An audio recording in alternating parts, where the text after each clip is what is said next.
کل نماز کے موضوع کے بارے میں آپ کے سامنے چند گزارشات گوش گزار کی تھی۔ آج قرآن اور احادیث نبی صلی اللہ علیہ وسلم کی روشنی میں اور اقوال اسلاف کی روشنی میں اختصار کے ساتھ یہ بیان کرنا ہے کہ بے نمازی جو ہے اسے اللہ اور اس کے رسول نے کون سی سزائیں سنائی ہیں۔ اللہ تعالی ہمیں نماز کی توفیق دی ہے، ہمیں اسی میں مرنا نصیب فرمائے، آمین۔ سورہ مدثر کی میں نے آیات آپ کے سامنے تلاوت کی ہیں، جس میں اللہ رب العزت نے اس منظر کو بیان کیا ہے کہ جب بے نمازی لوگ جہنم میں استغفر اللہ العظیم جل رہے ہوں گے۔ اب آپ دیکھیے کہ یہ مکالمہ اللہ تعالیٰ نے سورۃ المدثر 29واں پارہ اس میں ارشاد فرمایا، الا اصحاب الیمین، جو دائیں ہاتھ والے ہوں گے، یعنی جو جنتی ہیں۔ دائیں ہاتھ والے کون سے ہیں؟ جن کے ہاتھ میں نامہ اعمال وہ دیا جائے گا، دائیں ہاتھ والے، اور اللہ تعالیٰ فرمائے گا یہ کامیاب ہے۔ اللہ ہمیں انہی میں شمار فرمائے۔ فی جنات، جنتی ہوں گے جنت میں، یتساءلون عن المجرمین، تو اپنے ساتھ جہنم والے مجرمین سے پوچھیں گے، ما سلککم فی سقر، یہ جنت کی سختیوں میں، جنت کی وادیوں میں تمہیں کون سی چیز لے کے آئی؟ قالوا لم نک من المصلین، وہ کہیں گے کہ ہم نماز نہیں پڑھتے تھے۔ رب کا قرآن کیا فرماتا ہے کہ ہم نماز نہیں پڑھتے تھے، اس لیے جہنم کی وادی، دوزخ کی وادی میں ہم آ گئے۔ وَلَمْ نَكُن نُطْعِمُ الْمِسْكِينَ، اور نہ ہم مسکینوں کو کھانا کھلاتے تھے۔ حاضرین محترم، جنت اور دوزخ جو ہے احادیث نبی صلی اللہ علیہ وسلم میں آیا کہ ایک ایسا پردہ ہوگا کہ جنتی دوزخیوں کو دیکھ رہے ہوں گے اور دوزخی جنتیوں کو دیکھ رہے ہوں گے۔ اس لیے بالکل پردہ ایسا ہوگا کہ کوئی ایک دوسرے کی طرف آ جا نہیں سکے گا، لیکن وہ مرئی ہوگا، یعنی دیکھ رہے ہوں گے ایک دوسرے کو۔ اس لیے جب ان کو توبہ نعوذ باللہ آگ میں جلتا دیکھیں گے تو قرآن رب کا یہ فرما رہا ہے کہ یہ اس وقت اہل دوزخ سے یہ سوال کریں گے۔ اور اس کے بعد یہ سورہ مریم آیہ نمبر 59 میں ہے، فَخَلَفَ مِن بَعْدِهِمْ خَلْفٌ أَضَاعُوا الصَّلَاةَ وَاتَّبَعُوا الشَّهَوَاتِ فَسَوْفَ يُلْقَوْنَ غَيًّا۔ یہ اللہ رب العزت نے ارشاد فرمایا کہ جو ان کے بعد آئیں گے، یعنی اہل ایمان کے بعد، وہ اپنی نمازوں کو، ایسے لوگ بھی ہوں گے جو ضائع کر دیں گے۔ کیا کر دیں گے؟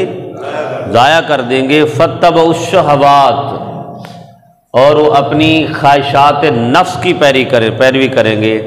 فَسَوْفَ يُلْقَوْنَ غَيًّا، تو انہیں وادی غیہ میں، جہنم کی وادی ہے، اس میں پھینک دیا جائے گا۔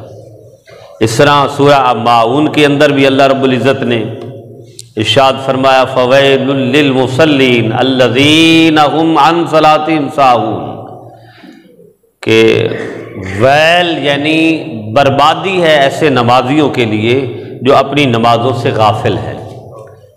2-3 اور مقامات پر بھی اللہ رب العزت نے یہ فرمایا۔ حاضرین محترم، بات یہ ہے کہ نماز ایک ایسا اللہ تعالیٰ کا حکم نامہ ہے کہ جس سے کوئی پہلو تہی نہیں کر سکتا۔ آج اگر کوئی روح گردانی کرتا ہے، آج تو اللہ نے موقع دیا ہے نا، آج اللہ نے موقع دیا ہے، چونکہ آج ہمیں یہ قرآن کی صورت میں، فرامین نبی صلی اللہ علیہ وسلم کی صورت میں اللہ تعالیٰ نے پرچہ آؤٹ کر دیا ہے۔ کمال کی بات ہے، ایسے طالب علم پر بھی آفرین ہے کہ جس کے سامنے پرچہ بھی رکھ دیا جائے اور وہ دیکھ کر بھی اسے حل نہ کر سکے، دیکھ کر بھی پاس نہ کر سکے، اور اس میں پاسنگ مارک ہی حاصل نہ کر سکے۔ پاسنگ بار۔ دیکھیں جنت کے درجات، مراتب، اللہ تعالیٰ کا قرب، اس کی زیارت، اس سے ملاقات کرنا، یہ تو درجاتی کیفیت ہے۔ صرف محض جنت میں جانا، یہ نماز جو ہے، روزہ رکھنا، نماز پڑھنا، یہ جو اللہ تعالیٰ کے احکام ہیں اور حضور علیہ الصلوۃ والسلام کے فرامین پر عمل کر کے صرف پاسنگ مار کر کے جنت میں چلے جانا، یہ اللہ تعالیٰ کے فضل اور رحمت کے ساتھ ہے۔ اور انسان صرف دنیا میں پاسنگ مارک یعنی امتحان میں پاس ہونے کے نمبر لینا نہیں چاہتا، چونکہ دیکھا نہیں ہے۔ کیا اللہ تعالیٰ تو فرمایا کہ والذین یؤمنون بالغیب، ایمان والے وہ ہیں جو مجھے بن دیکھے میری ذات پر ایمان لے آتے ہیں۔ اور جب دیکھ لیا تو دیکھ کر ایمان لانا کوئی ایمان لانا نہیں ہوگا، دیکھ کر ایمان لانا کوئی ایمان لانا نہیں ہوگا۔ تو اس لیے آج وقت ہے کہ اللہ کی بارگاہ میں سجدہ کر لیں۔ سجدے کی اتنی اہمیت ہے کہ حضور علیہ الصلوۃ والسلام نے فرمایا جنہیں دنیا میں سجدہ کرنا نصیب نہیں ہوگا وہ آخرت کے دن، آخرت میں یوم حشر کو سجدہ کرنا بھی چاہیں گے تو اللہ انہیں سجدے کی توفیق نہیں دے گا۔ کہیں گے نا کہ یہ ساری زندگی نماز پڑھتے رہے، اللہ کی بارگاہ میں سجدہ کرتے رہے، کتنے خوش ہیں، تو وہ کہیں گے یا اللہ ہمیں بھی توفیق دے کہ ہم بھی آج سجدہ کر لیں، ہم نماز پڑھ لیں۔ لیکن اس دن سجدہ کرنے کی توفیق نہیں ہوگی۔ آج لے ان کی پناہ، آج مدد مانگ ان سے، کل نہ مانیں گے قیامت میں اگر مان گیا۔ اللہ اکبر۔ حضرت محمد بن صالح العثمین رحمۃ اللہ علیہ بہت بڑے جو ہے وہ عالم گزرے ہیں، مفسر گزرے ہیں۔ وہ ان کی کتاب ہے رسالہ فی حکم تارک الصلاۃ، اس میں آپ نے مینشن فرمایا کہ حضرت امام احمد بن حنبل رضی اللہ تعالی عنہ، امام احمد بن حنبل، حنبلی مسلک جن پر چلتا ہے، یہ جتنی آپ کی عرب پٹی ہے نا وہاں حنبلی اور شافعی یہ دو مسالک چلتے ہیں، فقی مسالک، فقی، اور وہ رفع یدین بھی کرتے ہیں، شافعی بھی کرتے ہیں۔ اور تو امام احمد بن حنبل فرماتے ہیں کہ ایسا شخص جو بے نماز ہے وہ کافر ہو جاتا ہے۔ حدیث میں بھی آیا، آقا صلی اللہ علیہ وسلم نے فرمایا کہ من ترک الصلاۃ متعمدا فقد کفر، جس نے جان بوجھ کے نماز کو چھوڑا وہ حالت کفر میں چلا گیا۔ امام احمد بن حنبل فرماتے ہیں کہ جو تارک الصلاۃ ہے وہ کافر ہے اور امت مسلمہ سے خارج ہے، اگر توبہ نہ کرے تو اسے قتل کر دیا جائے۔ حضرت امام مالک، امام شافعی نے فرمایا کہ بے نماز اگرچہ کافر تو نہیں ہوتا، البتہ اسے قتل کر دیا جائے۔ حضرت امام ابو حنیفہ رضی اللہ تعالیٰ عنہ، جن کے ہم پیروکار ہیں، فقہ حنفی کے ہم اتباع کرنے والے ہیں، تو ان کا قول ذیشان ہے، فرماتے ہیں کہ قتل تو نہ کیا جائے بے نمازی کو، البتہ اسے حاکم وقت جیل میں ڈال دے توقت کہ وہ توبہ کر لے، اور اگر وہ توبہ نہ کرے تو پھر اسے وہیں چھوڑ دیا جائے، وہ وہیں مر جائے اور اسے مسلمانوں کے قبرستان میں دفن بھی نہ کیا جائے، اس کا جنازہ بھی نہ پڑھایا جائے۔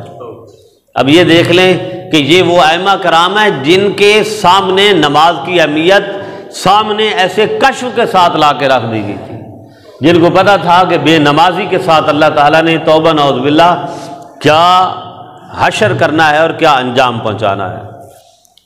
تو اللہ تعالیٰ ہمیں نماز کی سستی سے محفوظ فرمائے۔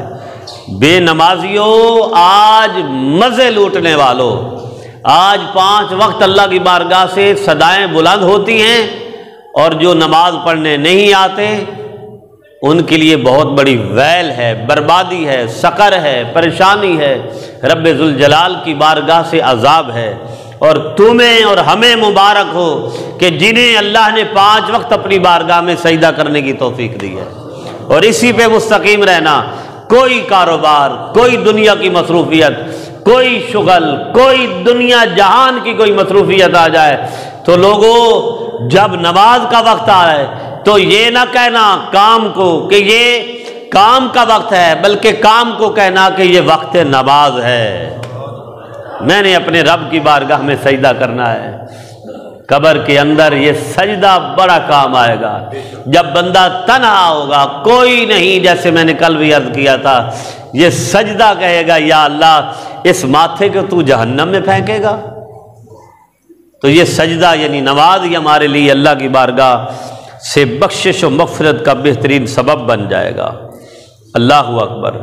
تو برادران محترم، آقا صلی اللہ علیہ وآلہ وسلم کی حدیث ہے مسند امام احمد حنبل میں، امام احمد بن حنبل کی کتاب ہے حدیث کی مسند احمد، اس میں ہے فرمان رسول صلی اللہ علیہ وسلم کہ بے نمازی کا حشر قیامت کے دن فرعونوں کے ساتھ، حامان کے ساتھ، قارون کے ساتھ ہوگا۔ یعنی بے نمازی کہاں کھڑا ہوگا؟ فرعون کے ساتھ، حامان کے ساتھ، نمرود کے ساتھ، اللہ اکبر، قارون کے ساتھ۔ اور نماز پڑھنے والے کہاں کھڑے ہوں گے؟ نماز پڑھنے والے انبیاء کی صف میں کھڑے ہوں گے، اصحاب رسول کی صف میں کھڑے ہوں گے، اولیاء کی صف میں کھڑے ہوں گے، اللہ کے محبوبین کی صف میں کھڑے ہوں گے۔ تو تمہیں مبارک ہو جنہیں اس زندگی کے عارضی لمحات میں اللہ 5 وقت کی نماز عطا فرماتا ہے۔ اللہ اکبر، اللہ اکبر، اللہ اکبر۔ تو برادران محترم، اللہ تعالی ہمیں نماز کی سستی سے محفوظ فرمائے، نماز پڑھتے رہنے کی توفیق عطا فرمائے۔ اور پھر یہ جو آیا نا سورہ مریم میں کہ جو بے نمازی ہوں گے انہیں وادی غیّن میں پھینک دیا جائے گا، اور وادی غی اس کا جو تعلق ہے اس کے بارے میں تشریح آتی ہے کہ جہنم کی استغفر اللہ ایک ایسی وادی ہے، ایک ایسی جگہ ہے جہنم کے اندر کہ جس سے جہنم خود پناہ مانگتی ہے، استغفر اللہ۔ اس وادی غی میں بے نمازیوں کو پھینکا جائے گا، وادی غی میں، غیّن میں، وادی غی میں، وادی غیّن میں پھینکا جائے گا۔ اور وہ وادی غی کیا ہے کہ احادیث میں آیا کہ اگر اس کے اندر پہاڑ بھی ڈال دیے جائیں تو وہ بھی گھل جائیں، تو بندے کی کیا اوقات ہے؟ جہاں بڑا کڑ کے چلتا ہے، اذان ہو رہی ہے چھڑ کی کرنا پڑ گئے، اپنے شغل میلے ٹھیلے۔ بھائی اللہ نے ہمیں اپنے رسول کے صدقے وہ دین دیا ہے کہ جو دین ہمیں دنیا داری سے منع نہیں کرتا۔ خود رب ذوالجلال نے فرمایا اے میرے بندو دعا کرو ربنا آتنا فی الدنیا حسنہ، مولا ہمیں دنیا میں بھی اچھا دے، دنیا سے تو روکا ہی نہیں، لیکن اس وقت دنیا کے کام بھی اللہ کی بارگاہ میں نافرمانی میں چلے جاتے ہیں، اعمال بھی نافرمانی میں چلے جاتے ہیں کہ جب اللہ کی یاد سے انسان غافل ہو جائے، رب ذوالجلال کی یاد سے ہی انسان۔